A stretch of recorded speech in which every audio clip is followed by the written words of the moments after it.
So the kit comes with a lot of really cool goodies.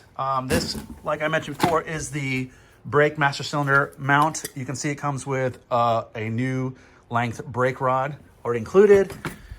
This is our bell housing adapter.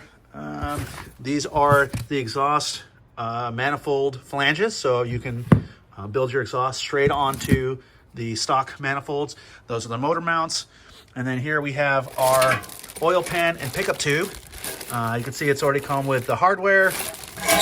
And if you want to check this out, they've gone through the trouble of making this a nice trap door system here in the pan and baffled around the oil pickup, so there's no oil starvation issues. You can see it's notched out to fit around the cross member. No issues there with the new oil pickup and the pan. You don't have to cut your cross member or anything crazy like that. Again, we've got the machined adapters for the flywheel. So yeah, we'll be getting those components going too. So for the car, there'll be some simple changes to make before we get to start to put this J944 conversion in.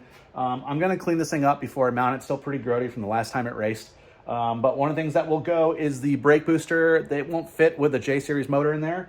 But since it's a very light car, the kit comes with an adapter that mounts the brake master and a new brake rod that's the proper length. I've driven this car on track without the booster. It's totally manageable. It's not a big heavy car. It's really easy to modulate the brakes still.